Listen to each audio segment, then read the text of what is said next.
Subscribe করুন education study YouTube চ্যানেলকে এবং বেল আইকনে ক্লিক করুন সবার আগে লেটেস্ট ভিডিও দেখার জন্য। নমস্কার বন্ধুরা, এডুকেশন স্টাডিতে আমাদেরকে স্বাগত জানাচ্ছি। তো আজকে আমরা ইংরেজি লেকচার দেখব।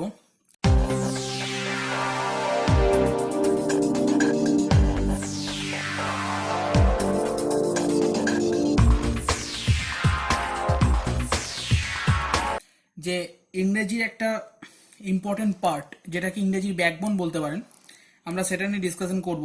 যেটা শুধু আপনাদের ডব্লিউবি টেটের জন্য নয়, বিভিন্ন ধরনের পরীক্ষাতে কাজে আসবে। আপনি যে কোনো কম্পিটিটিভ পরীক্ষায় দিতে চান না কেন, আপনি স্পোকেন ইংলিশ শিখতে যান, আপনি যখনই ইংলিশকে আপনার কাজে আনতে যাবেন, মানে ইংলিশ আপনার যখনই দরকার পড়বে তখনই আপনার টেন্সের দরকার পড়বে। তো সেই ইম্পর্টেন্ট পার্ট আমরা টেন্সকে বিভিন্ন পার্টে আমরা টোটাল কমপ্লিট করব। এখানে আমরা শিখব টোটাল টেন্সটাকে, যে খুব ভালোভাবে শিখবো আমরা। কারণ টেন্সটাকে যদি খুব ভালো করে আমরা ক্যাপচার করে নিতে পারি না, তাহলে মোটামুটি ইংলিশটা আমাদের অনেকটা ক্যাপচারে আসবে। তো টেন্স ইংরেজি গ্রামারের একটা ইম্পর্টেন্ট পার্ট, তাই সেটাকে আমরা খুব ভালোভাবে শিখব। তো শুরু করা যাক টেন্স। তো প্রথমত আমাদেরকে জানতে হবে what is tense. Actually tense জিনিসটা কি? টেন্স আমরা যে বলে থাকি TENSE, হোয়াট ইজ টেন্স। দেখুন টেন্স টেন্স কাকে বলে? বাংলাতে টেন্সের যেটা ডেফিনেশন অর্থাৎ সংজ্ঞা আছে, সেটা হচ্ছে ক্রিয়া সম্পন্ন হওয়ার সময়কে টেন্স বলে। ক্রিয়া সম্পন্ন হওয়ার সময়কে টেন্স বলে। তো এখন ক্রিয়া সম্পন্ন হওয়া এই ব্যাপারটা কি? দেখুন ক্রিয়া বলতে কি জিনিস? ক্রিয়া বলতে ভার্ব, যাকে আমরা ইংরেজিতে বলে থাকি ভার্ব। আমরা জানি যে অনেকগুলো পার্টস অফ স্পিচ আছে, noun, pronoun, adjective, preposition, conjunction, interjection. তো এই যে পার্টস অফ স্পিচ আছে, সেই পার্টস অফ স্পিচের মধ্যে ভার্ব হচ্ছে একটা পার্টস অফ স্পিচ। ভার্ব মানে হচ্ছে ক্রিয়া, মানে কোনো কিছু করাকে বোঝায়, তখন তাকে ক্রিয়া বলে। আমি ভাত খাচ্ছি, তার মানে আমি কিছু কাজ করছি, সেই জন্য ভাত খাওয়াটা হচ্ছে একটা ক্রিয়া। তাই এটিং বা ইট, যেটাকে বলে থাকি, ইট হচ্ছে একটা ভার্ব। তো এই ভার্ব বা টেন্স কিন্তু একে অপরের সাথে খুবই ভাবে জড়িত। তো আমাদেরকে খুব ভালোভাবে বুঝতে হবে যে টেন্স হচ্ছে কিছুই নয়, ক্রিয়ার সম্পন্ন হওয়ার সময়কে। অর্থাৎ দেখুন, আমি অতীতে কোনো কাজ করেছি, তাহলে অতীতের একটা টেন্স হবে। আমি বর্তমানে কোনো কাজ করছি এখন, তার একটা টেন্স হবে। আর আমি ভবিষ্যতে কোনো কাজ করব, তাহলে এই তিন প্রকার টেন্স হতে পারে। কারণ দেখুন, যে কোনো কাজ করার তিনটি সম্ভাবনা হতে পারে। হয়তো আমি কাজটা অতীতে করে নিয়েছি, বা আমি এখন করছি, বা আমি ভবিষ্যতে করব। এর বাইরে কিছু কিন্তু সম্ভাবনা হতে পারে না। সেই জন্য টেন্স আর কিছুই নয়, ক্রিয়ার সম্পন্ন হওয়ার কাল। অর্থাৎ ক্রিয়াটা ঠিক কিরকম ভাবে সম্পন্ন হচ্ছে, ঠিক আছে, সময় বেসিস, মানে টাইমটা বেসিক্যালি, যে ক্রিয়া ঠিক কোন টাইমে সম্পন্ন হচ্ছে। যখন ক্রিয়া অতীতে সম্পন্ন হয় তখন আমরা বলি পাস্ট টেন্স, যখন ক্রিয়া বর্তমানে সম্পন্ন হয় তখন বলি প্রেজেন্ট টেন্স, আর যখন ক্রিয়া ভবিষ্যতে সম্পন্ন হয় তখন বলি আমরা ফিউচার টেন্স। তো আমরা দেখিয়ে নিলাম যে ক্রিয়ার সম্পন্ন হওয়ার সময়ের ভিত্তিতে আমরা টেন্সকে তিন ভাগে ভাগ করতে পারছি। একটা ভাগকে আমরা বলে থাকি প্রেজেন্ট টেন্স, সেকেন্ড ভাগকে বলছি পাস্ট টেন্স, আর থার্ড ভাগকে আমরা বলছি ফিউচার টেন্স। তো আজকে আমরা চেষ্টা করব এই লেকচারে প্রেজেন্ট টেন্সটা টোটাল কমপ্লিট করতে। তো চলুন দেখা যাক প্রেজেন্ট টেন্স কি জিনিস। তো প্রেজেন্ট টেন্স, প্রেজেন্ট টেন্স। তো দেখুন প্রেজেন্ট টেন্স প্রেজেন্ট টেন্স ক প্রকারের? প্রেজেন্ট টেন্স আপনারা সবাই জানেন চার প্রকারের। একটাকে বলি ইনডেফিনাইট, বা অনেকে বলে সিম্পল প্রেজেন্ট টেন্স। সেকেন্ডটাকে বলি কন্টিনিউয়াস বা প্রেজেন্ট কন্টিনিউয়াস, আমি বাংলাগুলো বলে দেবো, কোনো চিন্তা নেই। থার্ডটাকে বলি পারফেক্ট, আর লাস্টটাকে বলি পারফেক্ট কন্টিনিউয়াস। Perfect continuous. তো দেখুন প্রেজেন্ট টেন্স চার প্রকারে পেলাম। একটাকে বললাম প্রেজেন্ট ইনডিফিনাইট, একটাকে বললাম প্রেজেন্ট কন্টিনিউয়াস, একটাকে বললাম প্রেজেন্ট পারফেক্ট, আর একটাকে বললাম প্রেজেন্ট পারফেক্ট কন্টিনিউয়াস। যদি আপনাদের কারো বাংলায় লিখতে ইচ্ছা হয় লিখে নেবেন। প্রেজেন্ট ইনডেফিনাইট মানে হচ্ছে সাধারণ বর্তমান, প্রেজেন্ট কন্টিনিউয়াস মানে হচ্ছে ঘটমান বর্তমান, প্রেজেন্ট পারফেক্ট মিন্স হচ্ছে পুরাঘটিত বর্তমান, আর প্রেজেন্ট পারফেক্ট কন্টিনিউয়াস মানে হচ্ছে পুরাঘটিত ঘটমান বর্তমান। ঠিক আছে, তো এই 4 প্রকারের টেন্স আমরা পেয়ে থাকি প্রেজেন্ট টেন্সের আন্ডারে। তো আজকে আমরা ডিটেলসে শিখবো যে এই 4 প্রকারের টেন্সটা কিভাবে কাজ করছে। তো চলুন হেডিং লাগান। প্রথম টেন্স প্রেজেন্ট ইনডিফিনাইট টেন্স, বা যাকে কেউ কেউ বলে থাকে সিম্পল প্রেজেন্ট টেন্স।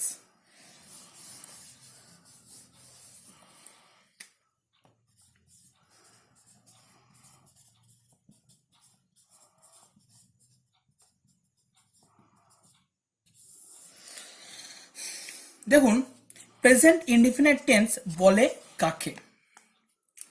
কোনো কাজ, দেখুন এই প্রেজেন্ট ইনডিফিনাইট টেন্স তো আপনারা সিম্পল কিছু এক্সাম্পল জানেন। যেমন ধরুন আমি যদি বলি যে আমি বই পড়ি, তার মানে কি হবে? আই রিড এ বুক। ঠিক আছে, ধরুন আমি লিখলাম আমি বই পড়ি। তো আমি আই পড়ি, রিড কি না এ book, I read a book, আমি একটি বই পড়ি। তো দেখুন, আচ্ছা একটা জিনিস আপনারা এখান থেকে ভালো করে নোটিস করবেন, যখন আমরা বাংলা থেকে ইংরেজিতে কনভার্ট করি তখন কিন্তু আমাদের সেন্টেন্স স্ট্রাকচার সেরকম থাকে না যেমন বাংলাতে থাকে। দেখুন বাংলাতে আমরা কি লিখলাম? আমি বই পড়ি, ক্রিয়াকে আমরা শেষে লিখলাম। বাংলাতে আমরা এরকম লিখি না যে আমি পড়ি বই, বাংলাতে এরকম শুনতে ভালো লাগে না, আমরা লিখি না। আমরা সর্বদা বাংলাতে এটাই লিখে থাকি যে আমি বই পড়ি। কিন্তু যখন ইংরাজিতে এটাকে আমরা কনভার্ট করছি তখন দেখুন প্রথমে আই সাবজেক্ট লিখলাম, তারপরে রিড অর্থাৎ ভার্ব লিখলাম, তারপরে দেখুন অবজেক্ট লিখলাম। তার মানে ইংরেজিতে যখন কনভার্ট করলাম বাংলা থেকে তখন এই ভার্ব কিন্তু এখানে চলে এলো। তার মানে আপনারা একটা জিনিস বুঝতে পারছেন, আমাদের সমস্যা হয় যে আমরা ট্রান্সলেশন করতে পারি না। অনেকের সমস্যা হয় যাকে বাংলা টু ইংরেজি ট্রান্সলেশন করতে পারে না। ট্রান্সলেশন না করতে পারার জন্যই তার স্পোকেন ইংলিশে সমস্যা হয়, তো ইংলিশে ফ্লুয়েন্টলি স্পিক করতে পারে না। তো ইংরেজিতে ফ্লুয়েন্টলি স্পিক করতে গেলে এবং ট্রান্সলেশন আপনাকে ইজিভাবে শিখতে হলে আপনাকে কিছু জিনিস খুব ভালোভাবে নোটিস করতে হবে। তো আমি সেই নোটিশগুলোকে আপনাকে করাবো, আপনি প্লিজ কাইন্ডলি সেগুলোকে নোট ডাউন করবেন। তো এখানে একটা বৈশিষ্ট্য আপনি দেখে নিন যে আমি বই পড়ি, এটা বাংলাতে সর্বদা ভার্বকে আমরা শেষে লিখি। যেমন আমি বলে থাকি আমি খেলা করি, আমি ভাত খাই। তো ভার্ব বা ক্রিয়া যেটাকে বলছি না, সেটা কিন্তু বাংলাতে আমরা সর্বদা শেষে লিখছি। কিন্তু এটা কি যখন ইংরেজিতে ট্রান্সফার করছি তখন কিন্তু সম্পূর্ণ আলাদা হচ্ছে। দেখুন আমি বই পড়িটা হচ্ছে I read a book, that means কি হচ্ছে, ভার্বটা কিন্তু সাবজেক্টের পরই বসছে। তো এইগুলো আপনাকে নোটিস রাখতে হবে আপনার বেটার আন্ডারস্ট্যান্ডিং এর জন্য। ঠিক আছে, তো দেখুন আমার যেটা বক্তব্য ছিল যে প্রেজেন্ট ইনডিফিনাইট টেন্স। তো প্রেজেন্ট ইনডিফিনাইট টেন্সে সিম্পল বাক্য থাকবে। যেমন ধরুন আমি বই পড়ি, আমি খেলা করি, আমি ভাত খাই, এই ধরনের সিম্পল বাক্য যেখানে সময়ের কোনো বাঁধা ধরা নিয়ম নেই। আপনি এটা তো বুঝতে পারছেন যে কাজটা হচ্ছে বর্তমানে। যেমন আমি বই পড়ি, আমি বর্তমানে বইটা পড়ছি, কিন্তু এটা প্রেজেন্ট ইনডেফিনাইট টেন্স। আর ইনডেফিনাইট মানে হচ্ছে অনির্দিষ্ট, অর্থাৎ এখানে সময় কিন্তু নির্দিষ্টভাবে বলা থাকবে না। অর্থাৎ এখানে আপনি এইটা পাবেন না, প্রেজেন্ট ইনডিফিনাইট টেন্সের মধ্যে আপনি কখনো এরকম পাবেন না যে আমি বই পড়ছি 5 ঘন্টা ধরে, কখনোই না। কারণ প্রেজেন্ট ইনডেফিনাইট মানে হচ্ছে অনির্দিষ্ট, আর অনির্দিষ্ট মানে সেখানে কোনো টাইমের নির্দিষ্ট বাঁধা ধরা কোনো কোনো আপনাকে কোনো বাউন্ডারি দেওয়া থাকবে না যে এই টাইমের মধ্যে ওই টাইমের মধ্যে আপনাকে কাজটা কমপ্লিট করতে হবে। আমি বই পড়ি, আমার যতক্ষণ ইচ্ছা আমি পড়তে পারি, আমি ভাত খাই, আমার যতক্ষণ ইচ্ছা আমি খেতে পারি। তো এখানে জাস্ট আপনি সিম্পল বাক্য পাবেন, কোনো টাইমের বাঁধা ধরা কিচ্ছু পাবেন না। তো সেটা হলো আপনার সিম্পল প্রেজেন্ট টেন্স। আচ্ছা, এখানে আপনার একটা জিনিস মনে রাখা দরকার যে এখানে ভার্বের সর্বদা ফার্স্ট ফর্ম ইউজ হয়। যেমন দেখুন রিড, এক্ষেত্রে রিডের আমরা জানি রিডের রিড রিড রিড হয়, অর্থাৎ প্রেজেন্ট টেন্স, পাস্ট টেন্স আর past participle tense. Read read read হয়। তাই এখানে আমরা বুঝতে পারছি না ঠিকঠাক, কিন্তু মনে রাখবেন প্রেজেন্ট টেন্সে সর্বদা কি হয়, ভার্বের ফার্স্ট ফর্ম হয়। তাহলে আপনারা একটু লিখে রাখুন এখানে সেন্টেন্স স্ট্রাকচারের জন্য প্রেজেন্ট ইনডিফিনিট টেন্সের জন্য যে প্রথমে সাবজেক্ট থাকবে, তারপরে ভার্বের ফার্স্ট ফর্ম থাকবে, তারপরে অবজেক্ট থাকবে। ঠিক আছে, এটা হলো সিম্পল প্রেজেন্ট ইনডিফিনিট টেন্সের আপনার সেন্টেন্স স্ট্রাকচার। আচ্ছা, শুধু কি এই ধরনের বাক্য থাকলেই সিম্পল প্রেজেন্ট টেন্স, যে আমি বই পড়ি, আমি ভাত খাই, আমি রান্না করি, আমি খেলা করি, এই ধরনের বাক্যই কি শুধু প্রেজেন্ট টেন্স? আর কি কোনো বাক্য নেই? না, আরো দুটো কোশ্চেনে আরো দুটো ফিচার বা আরো দুটো বৈশিষ্ট্য কিন্তু প্রেজেন্ট ইনডেফিনাইট টেন্সের আছে, আর যে দুটো খুব ইম্পর্টেন্ট সে দুটো আপনি খুব ভালো করে নোট করুন। সেটা হচ্ছে অভ্যাসগত সত্য বা চিরন্তন সত্য বোঝালে সর্বদা প্রেজেন্ট ইনডিফিনাইট হয়। যদি চিরন্তন সত্য কোনো কিছু বোঝায়, যেমন ধরুন সূর্য পূর্ব দিকে ওঠে, এটা চিরন্তন সত্য, এটা কোনো দিনই পাল্টাবে না। সূর্য চিরকালে, যতদিন এই পৃথিবী, এই ইউনিভার্স অর্থাৎ বিশ্ব ব্রহ্মাণ্ডের অস্তিত্ব থাকবে, ততদিন সূর্য পূর্ব দিকেই উঠবে, এটা কেউই বদলাতে পারবে না। তার মানে এটা চিরন্তন সত্য, ধ্রুব সত্য। তাই সূর্য পূর্ব দিকে ওঠে যখন আপনি লিখবেন, তখন সর্বদা আপনাকে প্রেজেন্ট টেন্সে লিখতে হবে। তার মানে কি লিখতে হবে? দ্য সান রাইজেস, সূর্য ওঠে কোন দিকে? In the east, in the east.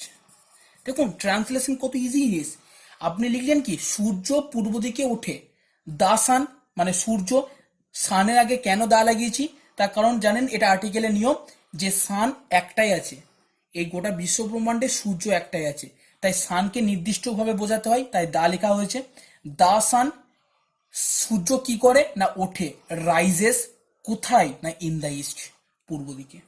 তাহলে যখন আপনি কোনো চিরন্তন সত্য বা অভ্যাসগত সত্য, যেমন ধরুন এরকম বলতে পারেন যে আমি প্রত্যেকদিন সকালে চান করতে যাই, তো এটা কিন্তু আপনার প্রতিদিন সকালে যাওয়ার একটা অভ্যাস।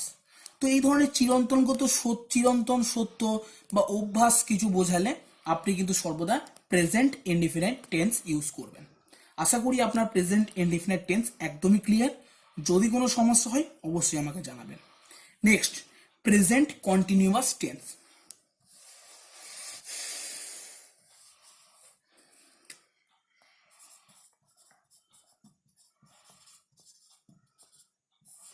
Present continuous tense. তো প্রেজেন্ট কন্টিনিউয়াস টেন্স কি জিনিস? প্রেজেন্ট কন্টিনিউয়াস টেন্স হচ্ছে বর্তমানকালে কোনো কাজ চলছে বা নিকট ভবিষ্যতে চলবে বোঝালে প্রেজেন্ট কন্টিনিউয়াস টেন্স হয়। ধরুন বর্তমানে কোনো কাজ, ভালো করে ডেফিনেশনটা আপনি লিখে নিন কোনো বইয়ে, বা যে কোনো আপনার ইংলিশ স্ট্যান্ডার্ড গ্রামার বইয়ে আপনি ডেফিনেশন পেয়ে যাবেন। তো ডেফিনেশন লেখার কিছু নেই, আপনি বুঝে নিন ব্যাপারটা, যে বর্তমানে কোনো কাজ চলছে বা নিকট ভবিষ্যতে চলবে বোঝালে প্রেজেন্ট কন্টিনিউয়াস টেন্স হয়। প্রেজেন্ট কন্টিনিউয়াস টেন্সকে চেনার খুব সোজা উপায় আছে। সেটা কি? দেখবেন সাধারণত ভার্বের শেষে অর্থাৎ ক্রিয়ার শেষে তেছি, তেছো, তেছে এই ধরনের যেটা আপনি বলে থাকেন সাফিক্স, সেটা কিন্তু ইউজ হয়ে থাকে। যেমন ধরুন সাপোজ একটা বাক্য আমি লিখছি, সেটা হচ্ছে আমি বই পড়িতেছি, আমি বই পড়িতেছি। তো আমি বই পড়িতেছি মানেটা কি হলো, যে দেখুন আমি বই পড়িতেছি মানে অ্যাকচুয়ালি আমি বই পড়ছি। তো আমি বই পড়ছি, কখন আমার বই পড়া শেষ হবে সে সম্পর্কে কিন্তু কোনো কিছু বলা নেই। আমি বই পড়িতেছি বা আমি বই পড়ছি, তার মানে কিন্তু কাজটা আমি কন্টিনিউ করছি, অর্থাৎ কাজটা কিন্তু আমার চলছে। কাজটা কখন শেষ হবে সে সম্পর্কে আমার কোনো আইডিয়া নেই। আমার বইটা পড়তে যতক্ষণ ভালো লাগবে আমি ততক্ষণ পড়বো। তাই আমি বই পড়িতেছি মানে পড়তেই থাকবো, চলতেই থাকবো। ঠিক আছে, তো আমি বই পড়িতেছি তার মানে হচ্ছে আমি, দেখুন পড়িতেছি তার মানে am reading, I am reading a book. আমি বই পড়িতেছি মানে I am reading a book. আচ্ছা, এখানে সেন্টেন্সের স্ট্রাকচারটা একটু বুঝে নিন। প্রথমেই থাকবে আপনার সাবজেক্ট, তারপরেই থাকবে আপনার বি ভার্ব। আপনি জানেন যদি সাবজেক্ট আই হয় তাহলে বি ভার্ব কি বসে? এম। যদি সাবজেক্ট হি বা সি বা কোনো নেম থাকে তাহলে কি বসবে? ইজ বা আর। আর জানেন তো দে, যদি আপনার দে থাকে তো আর বসবে। তো এগুলো আমাকে মনে রাখতে হবে, first person, second person, third person তো জানেন। তো যদি আই আছে সেহেতু আপনাকে কি বসবে? এম বসবে। ঠিক আছে, তো সেই জন্য দেখুন সাবজেক্ট বসেছে, তারপরে এম বসেছে, তো বি ভার্ব প্লাস ভার্বের ফার্স্ট ফর্ম প্লাস আইএনজি। এটা একটা ব্যাকেট লিখুন, ভার্বের ফার্স্ট ফর্মের সঙ্গে আইএনজি যুক্ত করেছে। দেখুন রিড হচ্ছে ভার্বের ফার্স্ট ফর্ম, তার সঙ্গে আইএনজি যুক্ত করেছি, তাহলে কি হয়েছে? রিডিং প্লাস হচ্ছে অবজেক্ট। তো এটা হলো প্রেজেন্ট কন্টিনিউয়াস টেন্সের স্ট্রাকচার। তো আপনি বাড়িতে প্র্যাকটিস করবেন প্রেজেন্ট কন্টিনিউয়াস টেন্সের ট্রান্সলেশন। তো আমি বই পড়িতেছি, I am reading a book. I means subject, am হচ্ছে বি ভার্ব, রিডিং হচ্ছে ভার্বের first form plus ING plus object হচ্ছে এ বুক। তো এটাই হলো প্রেজেন্ট কন্টিনিউয়াস টেন্সের সেন্টেন্স স্ট্রাকচার। ক্লিয়ার? তো আচ্ছা, এবার যেটা বললাম যে এটা এটা কি present continuous tense? Present continuous tense কিন্তু আর একটাও জিনিসকে বোঝায় যে নিকটতর ভবিষ্যৎ। নিকট ভবিষ্যতে কোনো কাজ চলবে বোঝালে সেটাও কিন্তু প্রেজেন্ট কন্টিনিউয়াস টেন্সের মধ্যে পড়ে। তাহলে দেখুন প্রেজেন্ট কন্টিনিউয়াস টেন্সের আপনি দুটো বৈশিষ্ট্য পাচ্ছেন। এক নম্বর বৈশিষ্ট্য কি পেলেন? যে যদি বর্তমানকালে কোনো কাজ চলছে বোঝায়, কবে শেষ হবে সেই সম্পর্কে কোনো ধারণাই না থাকে, তাহলে প্রেজেন্ট কন্টিনিউয়াস টেন্স হতে পারে। যেমন আমি এক্সাম্পল দিয়েছি একটা, আমি বই পড়িতেছি বা আমি বই পড়ছি, আমার বই পড়াটা কখন শেষ হবে সে সম্পর্কে কোনো আইডিয়া নেই, তাই এটা হলো প্রেজেন্ট কন্টিনিউয়াস টেন্স। এটা গেল এক নম্বর বৈশিষ্ট্য। আর সেকেন্ড নম্বর বৈশিষ্ট্য যেটা বলেছিলাম, নিকট ভবিষ্যতে কোনো কাজ চলবে বোঝালে। দেখুন নিকট ভবিষ্যতে কোনো কাজ চলবে বোঝালে মানে, যেমন ধরো এর সিম্পল একটা যদি আমি এক্সাম্পল নিই, যে আমার কাকা আগামীকাল এখানে আসছেন।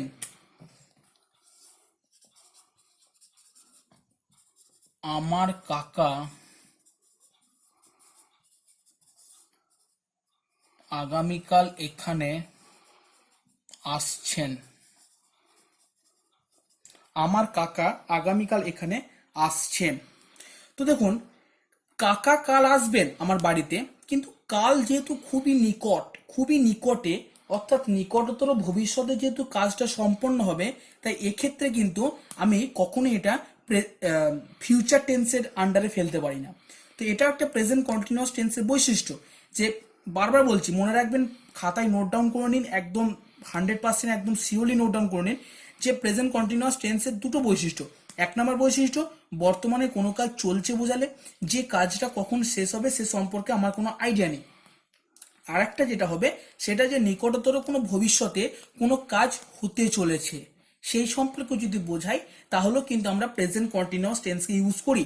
যেমন এখানে দেখুন আমার কাকা আগামীকাল এখানে আসছেন, তার মানে আমার কাকা খুবই নিকটতর ভবিষ্যতে একটা কাজ হতে চললো, সেই জন্য এটা কিন্তু প্রেজেন্ট কন্টিনিউয়াস টেন্স। এটা ট্রান্সলেশন কি হবে? My uncle is arriving. My uncle is arriving, কারণ বললাম কি সাবজেক্ট বসেছে, my uncle subject, be verb is বসেছে, ভার্বের ফার্স্ট ফর্মের সঙ্গে আইএনজি, তাই অ্যারাইভিং, অ্যারাইভ মানে পৌঁছানো আর কি বা আসা, ইজ অ্যারাইভিং। এখানে যেহেতু লিখেছে তাই হিয়ার, এবার কোথায়?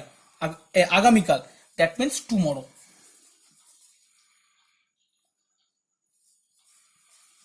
Tomorrow, my uncle is arriving here tomorrow. দেখুন তো প্রেজেন্ট কন্টিনিউয়াস টেন্সের সেন্টেন্স প্যাটার্নটা ক্লিয়ার বুঝে গেছেন।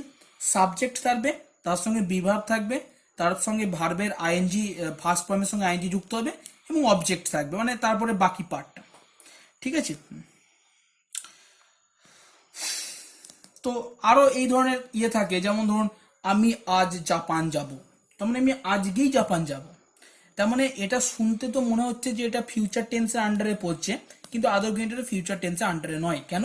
তার কারণ হচ্ছে নিকট ভবিষ্যৎ বোঝালে আমরা সর্বদা কিন্তু প্রেজেন্ট কন্টিনিউয়াস টেন্সকে ইউজ করে থাকি। যেমন ধরুন এটা বললাম আমি আজ রাত্রে দিল্লি যাব, তো I am going to Delhi tonight. Near future, near ফিউচারকে কখনোই আমরা ফিউচার টেন্সের ভেতরে ফেলতে পারি না। নিকটতর ভবিষ্যৎ বোঝালে সেটাকে আমরা সর্বদাই প্রেজেন্ট কন্টিনিউয়াস টেন্সের মধ্যে ফেলবো। ঠিক আছে। আচ্ছা, এবার দেখুন এই প্রেজেন্ট কন্টিনিউয়াস টেন্সের একটা বড় এক্সেপশন আছে। সেই এক্সেপশন বা সেই ব্যতীত জিনিসটা, সেই ব্যতিক্রমটা আমরা একটু দেখে নেব। দেখুন কিছু কিছু ভার্ব আছে যেগুলো প্রেজেন্ট কন্টিনিউয়াস টেন্সে কোনোদিন ইউজ হয় না।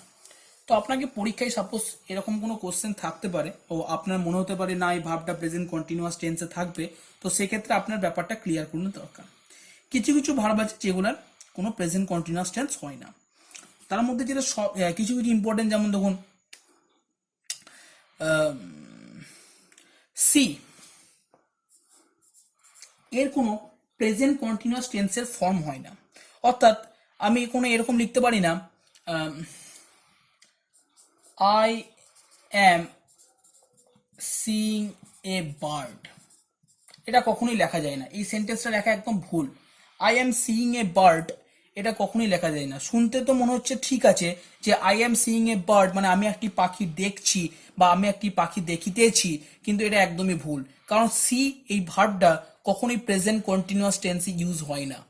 তো এটাকে আপনি যেটা লিখতে পারেন সেটা হচ্ছে আপনি এরকম লিখতে পারেন যে আই সি এ বার্ড, এটা আপনি লিখতে পারেন। কিন্তু এটা কখনোই লিখতে পারেন না যে I am seeing a bird, I see a bird, এটা আপনি লিখতে পারেন। তো এরকমই অনেক কিছু ভার্ব আছে, প্লিজ একটু নোট ডাউন করে নিন যে ভার্বগুলোর সঙ্গে আপনি কখনোই আইএনজি যুক্ত করে সেগুলোকে কিন্তু বানিয়ে দেবেন না। ঠিক আছে।